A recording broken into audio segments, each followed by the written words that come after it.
안녕하십니까. 자, 안적 유튜브 철학 교실 철학의 항해. 오늘은 28-1과 불교 화엄경 사상과 라이프니츠의 단자론 비교라는 제목을 한번 설명하겠습니다. 제1장 라이프니츠의 모나드론. 자, 불교의 화엄경 사상과 라이프니츠의 모나드론이 유사하다는 그런 지적이 있습니다. 상당히 유사한 구절들이 두 문서에 모두 나오고 있습니다. 화엄경에 앞서 일단 모나드론에 대해서 간략히 정리해 보겠습니다. 18세기 독일의 수학자이자 철학자인 라이프니츠는 모나드론, 모나돌로지라고 하는 형이상학적인 철학을 전개했습니다. 형이상학이란 것은 보이는 현상이나 경험적 사실을 나타내는 것이 아니라 그 이면에 있는 실체를 서술하는 철학의 분야입니다. 가장 철학이 오래되고도 보편적인 근본적인 철학이라고 할 수 있습니다. 자, 이 모나드론 또는 모나돌로지라는 단자론이라고도 말하기도 합니다. 자, 경험적 과학은 우주의 부분적인 사실만 말하기 때문에 인간들의 인식 욕구를 만족시키지 못하는 면이 있습니다.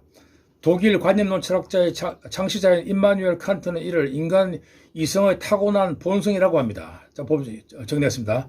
자, 임마누엘 칸트, 인간은 형이상학적인 동물이다 라고 합니다. 깊이 있죠. 왜냐하면 인간의 이성에는 근본적인 절대적인 지식에 대한 욕구가 있다라고 말을 했습니다. 자, 라이프니츠 사상의 핵심인 단자 또는 모나드는 정신적인 실체입니다. 또는 정신적인 원자라고 합니다. 자, 그에 의하면 물질, 매터나 또는 물체, 바디는 무한히 분할된다. 따라서 물질들은 합성체이다. 그래서 그것은 실체가 될 수 없다라고 합니다. 예를 들어서 가장 작은 물체인 원자도 쪼개질 수 있습니다. 자, 왜냐하면 가장 작은 입자라도 왼쪽이나 오른쪽 등이 있고 따라서 분할 가능하다고 합니다. 즉 공간적인 존재는 항상 분할 가능성이 있다고 할 수 있습니다. 그렇다고 공간이나 물질을 실제로 분할할 수 있다는 말은 아닙니다. 여기는 어떤 과학과 기술의 발전이 필요합니다. 자, 그러나 정신 혹은 영혼이라는 것은 단순체 또는 일자 존재이다라는 사상이 서양에 있습니다. 라이프니츠 역시 이런 전통미에 서 있습니다. 그래서 의식이나 자아, 디이고 역시 단일체, 단순체라고 합니다. 물질은 실체가 아니다. 따라서 우리가 보는 물체라는 것은 현상 혹은 가상일 뿐이다 라는 라이프니츠 사상은 상식적으로 납득이 잘 안 되나 나름의 논리적 근거가 있음을 위해서 밝혔습니다. 자, 다시 정리해요. 라이프니츠의 모나드론, 물질은 복합체이고 현상이다. 생명과 정신은 단순체이고 실체이다. 입니다. 정리. 그런데 라이프니츠에게는 생명체에게도 일자성, 유니티, 실체성이 부여했습니다. 즉 영혼을 가진 인간 외에도 생명을 가진 모든 것들도 실체성이 있다고 합니다. 여기서 하나의 이상한 그런 결론이 나옵니다. 즉 우리 눈에는 물체인 것이 실은 생명체들의 집합이라는 것입니다. 이는 상당히 기이한 어떤 사상을 초래합니다. 자, 그는 위 모나드론에서 다음과 같은 생각을 표현하고 있습니다. 자연의 모든 부분은 식물로 가득 찬 정원이나 물고기가 가득 찬 연못으로 생각될 수 있다. 그러나 식물의 각 부분, 동물의 각 부분과 한 방울 체액도 그러한 정원이나 연못과 같다. 영어를 보겠습니다. Each portion of matter may be conceived as like a garden full of plants and like a pond full of fishes, but each branch of every plant, each member of every animal, each drop of its liquid part is also some such garden or pond. 68절입니다. 자, 정원의 식물들 사이에 있는 흙과 공기나 연못의 물고기 사이에 있는 물은 식물도 물고기도 아니지만 그것들 역시 식물이나 동물을 포함하고 있다 이것입니다. 그러나 이들 대부분 우리 눈으로 분간할 수 없을 정도로 미세하다라고 되어 있습니다. 위에도 인용문은 각기 라이프니츠의 형이상학의 완성작의 하나인 모나드론, 모나돌로기의 67절과 68절로서 자연은 수많은 생명체로 충만하고 있다는 것을 밝히는 아주 유명한 글입니다. 우리 눈에는 물질로 보이는 흙과 공기 역시 무수한 생명체, 즉 물고기나 식물들을 포함하고 있다는 어떤 놀라운 사상에 도달합니다. 단 그것들이 너무 작아서 눈에 안 보인다고 합니다. 이 역시 많은 문제를 포함하지만 여기서는 단순한 모나드 이론의 소개에 만족하겠습니다. 제2장 화엄경 법성계의 일미진중 함시방 사상. 원효 대사와 의상 대사가 당나라 유학을 가던 도중 밤중에 해골 바가지 물을 마셨고 이를 계기로 어느 대사는 유학을 포기하고 돌았습니다. 즉 배움보다 깨달음이 더 중요하다고 본 것입니다. 그래서 원효는 고국 다시 고국에서 독학하여 많은 훌륭한 불교 논문을 쓰고 또 민중불교인 정토종을 창시했으며 그 반면 의상은 몇 년 후 다시 당나라 유학을 시도한다는 이야기는 널리 많이 알려져 있습니다. 자, 신라시대의 고승인 의상대사는 당시 선진 외국인 당나라 유학을 가서 화엄경 사상을 배워서 해동 화엄종의 교조가 되었습니다. 그는 불경 중 가장 긴 화엄경을 압축하여 화엄 일성 법계도 혹은 법성계라는 210자의 글자로 만들었습니다. 이는 60권 내지 80권에 달하는 긴 화엄경의 핵심만 뽑은 것으로서 한국인의 철학적 사상적 탁월성을 보이고 있습니다. 짱입니다. 자, 의상이 만든 유명한 의상의 화엄일성 법계도라는 그림을 보시겠습니다. 자, 총 210자로 되어 있고 엄청난 길이의 화엄경을 갖다가 아주 핵심만 뽑아서 압축한 아주 탁월한 어떤 글자입니다. 자, 의상에서는 법성계 중요 구절 중 제7구와 제8구가 일중 일체 다중 일, 즉 하나 속에 모두가 들어있고 모두 속에 하나가 들어있다. 그리고 8절 일적 일체 다즉 일, 즉 하나가 곧 모두이고 모두가 하나이다입니다. 또한 그 법성계에는 위에서 말한 일미진중 함시방 일체진중 역여시라는 구절이 있습니다. 이는 위에서 말한 것처럼 한 티끌의 먼지 가운데서도 전체 우주가 포함되어 있고 또 티끌 모두 하나하나마다 모든 우주가 들어있다는 그런 어떤 아주 신비한 어떤 철학입니다. 법성계 중에서 다시 한번 요약. 일미진중 함시방, 즉 한 티끌이 먼지 속에서도 우주가 포함되어 있다. 또한 화엄경 속에서도 실제 이런 구절들이 많이 있습니다. 즉 하나의 털구멍 안에서 시방의 세계를 보니 그 세계는 미묘하게 장엄한 모습을 띠고 있고 모든 부처님과 모든 보살이 여기에 모여서 있습니다. 화엄경 제13장 초발심 보살 공덕품에 나와 있는 글입니다. 자, 불교에 대한 서양 철학적인 해명. 위 화엄경 사상은 위에서 말한 라이프니츠 사상과 비슷하게 물질과 정신이 서로 교통, 상호 침투하고 있다는 것을 나타냅니다. 혹은 불교 용어로 부처와 중생이 서로 상호 교류, 소통을 말하고 있습니다. 라이프니츠의 경우에는 물질의 본질이 정신이다 또는 생명이다라는 것이었습니다.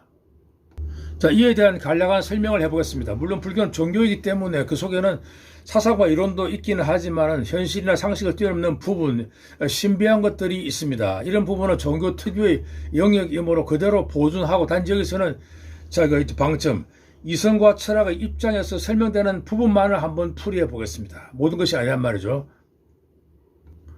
자, 법성계의 핵심인 일중일체 다중일, 즉 하나 속에 모두가 들어있고 모두 속에 하나가 들어있다. 또는 그 다음에 일적일체 다직일, 즉 하나가 곧 모두이고 모두가 곧 하나라네는 결국은 유니티와 다, 멀티플리시티가 서로의 변정법적인 과로일죠. 관계를 문제로 치환이 됩니다. 제가 굳이 변정법적이라는 말을 관계 쓴 이유는 이 둘이 상식이나 어떤 수학의 입장에서는 결코 같을 수가 없기 때문입니다. 자, 사실 여기에 시비를 걸 수 없습니다. 왜냐하면 일과 이는 서로 다르다는 것은 간단한 사실을 모른다면 아주 어린아이거나 혹은 아니면 바보이거나 또는 정신착란일 경우일 것입니다. 이런 것을 자꾸 주장하면 인간적 사회가 관계가 엉망이 됩니다. 따라서 일과 다가 서로 다르다는 것은 인간의 건전한 상식과 정신과 과학의 기초입니다. 그러나 문제는 어떤 면에서는 이 둘이 같다 또는 상호 침투한다 혹은 서로 교통한다라고 할 수 있는 경우가 있습니다. 아니 실제로 이런 일이 왕왕 일어나고 있습니다. 예를 들어서 수학의 집합 이론이 바로 그런 경우입니다. 그냥 단순히 집합 개념부터가 이것을 포함하고 있습니다. 집합과 비슷한, 달리 말하면 사물의 이름 같은 거 또는 명사 또는 보편적 개념 등도 바로 이런 경우에 해당합니다. 예를 들어서 집이란 거예요. 집이란 개념 혹은 명사를 한번 생각해 봅시다. 현실의 집의 종류는 무수히 많습니다. 또 두 번째는 같은 집이라 할지라도 매 순간 그 인상이나 느낌이 다릅니다. 자, 그러나 이런 여러 가지 다양성에도 불구하고 우리는 집이라는 말로서 무수한 다양성, 다수성을 포함하고 의미하고 있습니다. 여기서 우리는 일과 다가 서로 교통한다 또는 상호 침투한다, 리시프로컬 인필트레이션이라고 생각을 해야 됩니다. 이는 다른 말로 대립의 일치라고도 할 수 있습니다. 단 이런 어떤 다양한 통일성 또는 대립 일치가 어디에서 어떻게 생기는지는 한번 고려해 볼 필요가 있습니다.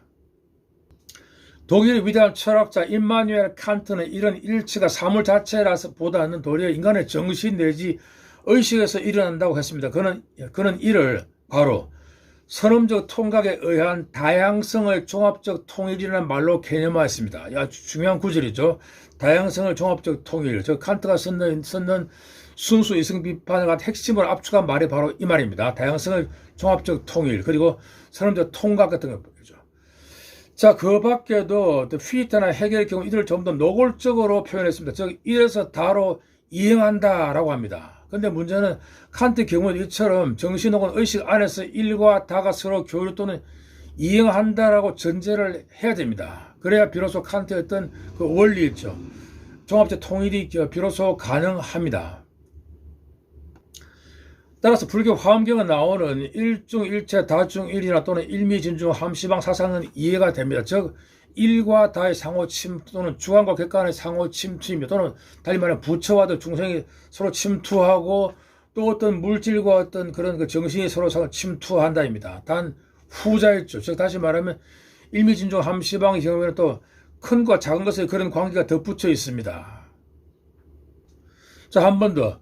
일미진중 함시방 사상을 이해하기 위해서는 위에서 말한 라이프니츠의 물질의 무한 가능성과 물질의 현상설, 피노메날리즘 또는 물질의 가상설, 일루전 시오리 등이 불교 사상의 이해에도 도움이 되겠습니다.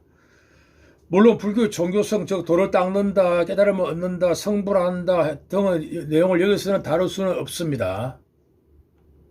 제4장 불교의 평등사상, 민주주의, 공리주의 사상.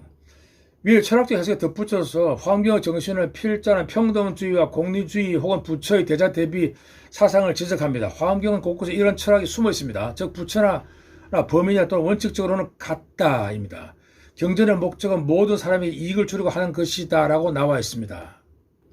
자, 이런 부분이 바로 인도에서 불교가 어떤 전파된 그런 이유입니다. 즉 인도 고유의 철학인 브라만교나 힌두교는 자, 여러분 아시죠? 카스트 제도를 갖다 바탕으로 하고 있습니다. 그러나 철저한 이것은 신분 사회를 말하고 있습니다.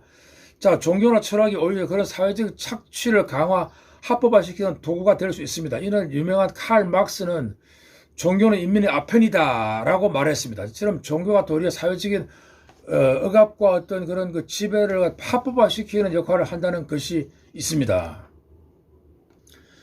인도 고유 사상이 나타낸 유네설도 그런 경우입니다. 현실에서는 카스트 제도의 가장 낮은 계급인 노예, 흔히 수드라 계급이라고 합니다. 하더라도 내세에서는 브라만 계급으로 다시 태어날 수 있다, 환생할 수 있다는 그런 교리를 통해서 현실의 모순을 은폐하고 고통뿐인 천민 계급으로 하여금 희망의 회로를 돌리게 한다는 그런 의미가 분명히 숨어 있습니다. 이게. 자, 그러나 불교는 이런 사회적인 어떤 종교적인 모순을 깨치고 누구나 수련 명상하고 덕도하면 성불해탈할 수 있다는 종교적인 보편주의, 평등주의를 펼침으로써 많은 지지를 받고 특히 아시아, 한국에까지 큰 영향을 주었습니다. 그래서 신라에서 많은 고성대덕이 불경을 풀이하고 학설을 펼쳐서 고대 국가 건설에 엄청난 도움을 주었습니다. 부처의 공덕이 만민을 이롭게 한다는 것이 바로 화엄경 사상의 핵심의 하나입니다. 그리고 또 중요한 비로잔압을 개념을 통해서 부처의 몸이 나타나는데 이 역시 부처가 중생의 세계에 이미 들어와 있다는 사상을 말합니다. 즉 비로잔압을 입니다. 비로자나 부처의 몸은 상상할 수가 없다. 그의 몸속에는 온갖 종류의 지각 있는 생명체가 살고 있다. 심지어 하나의 구멍에도 셀 수 없는 많은 광대한 바다가 있다. 화엄경 6권 열의 현상품. 자, 대단하죠 여러분들. 이런 면에서 필자는 화엄경을 공리주의, 즉 최대다수의 최대 행복을 하는 주장과 유사하다고 봅니다. 다른 구절입니다. 일체 중생으로 하여금 편안하고 일체 중생으로 하여금 청정하며 일체 중생으로 하여금 안락하며 해탈하며 평등하며 통달하며 일체 중심으로 하여금 끝까지 희고 깨끗한 법에 편안히 머물며 일체 중생으로 하여금 장애 없는 눈을 얻으며 일체 중생으로 하여금 마음을 잘 다스리게 한다. 화엄경 29권 10회양품. 자, 필자는 이런 화엄경을 중생 복지적인 사상, 민주주의 혹은 공리주의 사상이라고 부르고 싶습니다. 물론 정치와 정은 서로 다른 영역이긴 하지만 신 또는 절대자의 권능만 강조하고 인간에게는 복종만 강조하는 일부 종교의 독선적인 사상과는 반대로 불교와 화엄경 사상은 중생, 민중 혹은 국민의 정신적 복지를 강조하는 점이 눈에 띕니다. 필자는 물론 기독교이긴 하지만은 이렇게 훌륭한 종교 사상이 천년 이상 조상들의 정신세계에 큰 역할을 했고 문화를 이뤘다는 면에서 감사하고 싶습니다. 여러분 이것으로 강의를 마치겠습니다. 감사합니다. 다음에 또 봬요.